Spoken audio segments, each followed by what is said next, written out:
Well, hello friends, and welcome to another Ask Zach. Today we're going to talk about relics. We're going to talk a bit about the history, and we're even going to do some myth busting.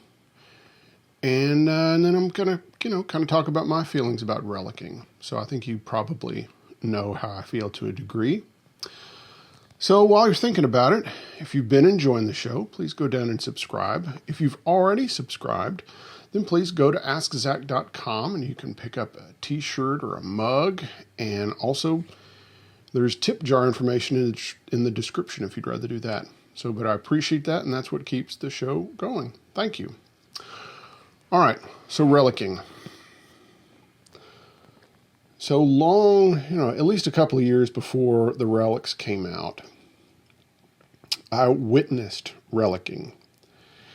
And I was in Joe Glaser's shop here in Nashville, and he had a white Strat pickup cover, and he was beating it up and rubbing gunk into it and everything. And it just seemed insane. I just thought, what is wrong with this guy? Because again, I'd never seen anything like that done before. And I asked him, I said, Joe, what are you doing? And he said, well, Greg Martin has a 55 Strat, and one of the original pickups was missing, and so he's got a replacement pickup that we're putting in there. He said, but I don't want it to stick out like a sore thumb, so I'm just gently aging this cover so that it'll match with the rest of the guitar, and so the guitar will still look like a complete guitar instead of having one pickup cover that's bright, shiny white and two that are old. And so then I asked him further, I said, what made you, kind of get into that? And he said, well, had to do with studying the way art has been restored and just the way craftsmen have to do things in Europe, or, with antique furniture or antique, old homes, where you have things that need to be repaired, but you can't, you don't want to refinish the whole thing. And so these craftsmen have learned how to do repairs to old pieces of furniture without making it look obvious that it's been repaired. So to restore things. So that kind of started things, going. And then of course, in the mid 90s, Fender came out with the Relic series. And this is kind of where the myth busting comes about.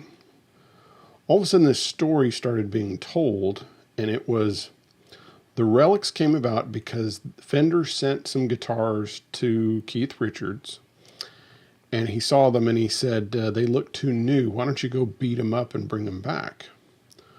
Well, according to Fender, and I spoke with John Page, who was the original head of the Custom Shop. So from the mid 80s through late 1998, he was the head of the Custom Shop. It was John Page. Then Jay Black, who was the guy that started the Relic series, and it was his idea. And then also Vince Cunetto, who actually did the finishing and relicking of the Relics that were made up till about late 1998. Anyway, they all said that story was false. And they said the best that they could tell is that they had a relationship with Don Was, who's of course a well-known record executive, record producer, bass player. And apparently they did some work for him where they either aged a bass or they made some parts that had to be aged to match. And then Keith Richards' guitar tech, and I never can remember his name, it's Pierre de Beauport. I'm sorry if I say that wrong. Anyway, he ended up asking for an aged guitar. And then from that, John Page and Jay Black got together, and they decided to make a prototype Danocaster and a prototype Mary Kay Strat. And they didn't tell anyone about it because they thought that if they told anyone higher up at Fender, the whole thing would just get shot down. So they had these prototypes, and they took them to the 1995 NAMM show, and they had them in glass cases. and with the other kind of high-end kind of artwork custom shop guitars, and everyone kind of thought that they were, you know, vintage instruments that they were kind of spotlighting as like the heritage of Fender. But no, they would say, no, these are our new Relics. How many would you like? And of course it went over like gangbusters. And then, you know, they quickly found that they weren't prepared to, to really do all of the aging. And so in non-customary fashion, it was decided to have an outside, an outside company do that for them. And so they knew Vince Cunetto, and Vince Cunetto had been doing some refinishing and making aged Blackguards and things like that. And again, this was about restoring guitars. It wasn't about fooling people. You know, it was about taking your 53 Tele that someone had, removed the Blackguard and put a white guard with their name on it, and, just restoring it. And so they contacted Vince Cunetto, and Vince Cunetto set up an operation outside of St. Louis, Missouri. And so they would send him bodies and necks. And of course, those necks had a lot of fling to them. And that was because at the time that was seen as kind of a line of demarcation between the standard factory models and the custom shop guitars. Most of the custom shop guitars got curly or flamey, necks. And so, of course, all of those relics, all those bodies and necks that they were sending to Vince were, heavily figured. And so Vince would finish them, and he would age them, hardware, bodies, necks, and then he would label them. And so if you have a Cunetto era Strat or Tele or Nocaster, which I had, I don't have them anymore, but I had a Diamond Dealer Strat, it was gold with gold-plated parts, white scratch plate, and had a gold chevron right here with a diamond in it. And it had a suede leather gig bag and a road case. It was tweed, but with metal corners and stuff. I wish I still had it. But anyway, I had that. I had a 51 Nocaster that were both Cunetto era.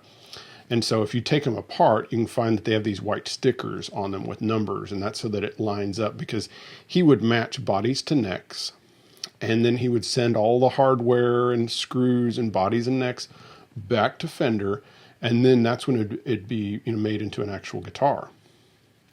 And that was kind of the way it went. And they did that from 95 through late 98, 99, and of course one of the big marks is if you look on the back of the headstock, it will have an embossed Fender Custom Shop logo where it's actually pressed into the wood. And then when it went to Fender doing it in-house, then it went to the black decal that you see on all the current ones, all the ones from 99 up till today.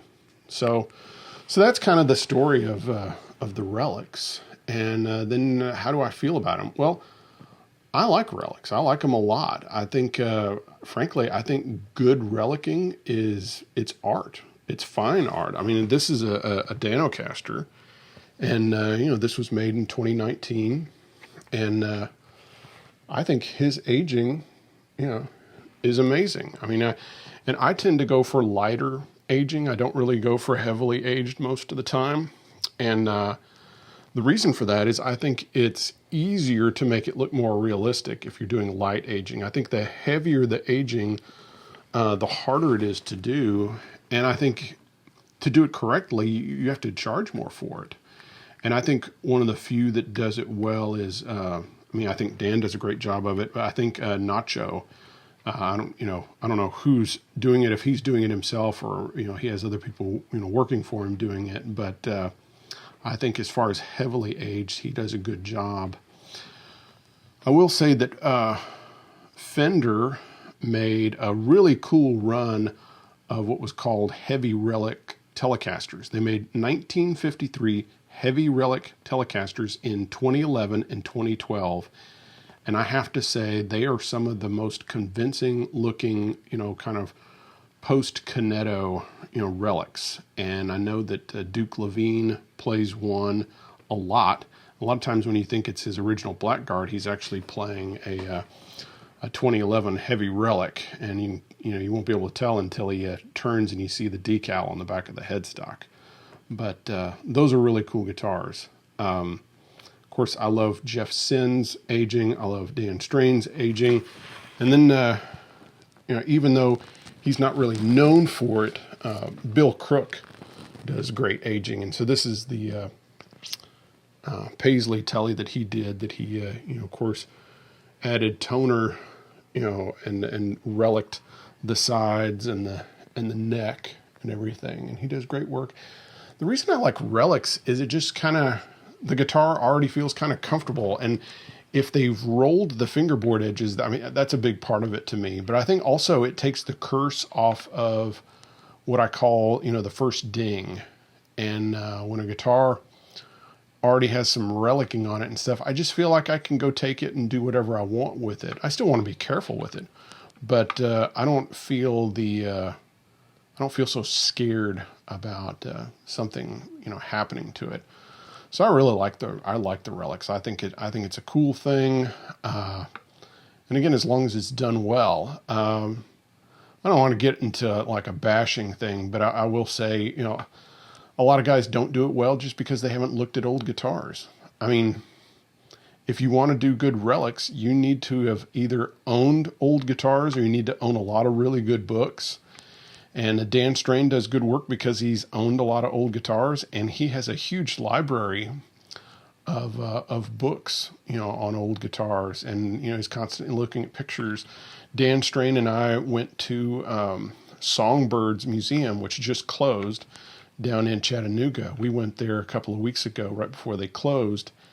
And of course, we had to wear masks and everything. And it was great getting to go through there with him because he's really looking at the wear.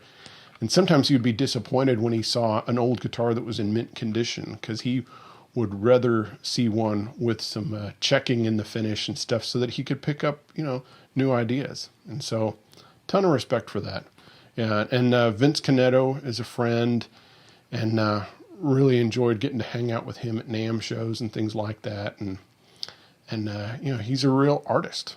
You look at those Cunetto, Strats and Tellys, and he really put a lot of himself in those. And I think that's the difference. There's some road warns that of course Fender made. And of course, it's not a horribly expensive instrument, and I think you can save those by doing, kind of touching up some things on them. But some of them just look hideous. And there are some Fender Custom Shop guitars, which I'm not going to bash them, but I said nice things about the heavy Relic series, but there's some that just look so fake and stuff. But everyone has. It's really hard to do well. And so there's kind of the Relic story, and I hope you've enjoyed it. And just for giggles, because I haven't played the whole video, I'm going to do one lick for you, just to end on. And this is what I would call kind of like an old school hot lick. And I've heard James Burton do this lick. I've heard Chet Atkins, Merle Travis, the Ventures, and it's fun, and it's really good for picking fingers. So this is good picking fingers exercise. So here it is. So it's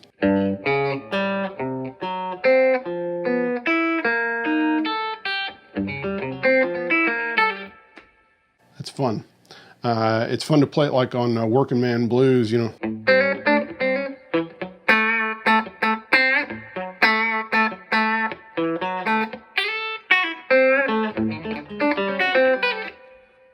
can kind of tail off like that and go.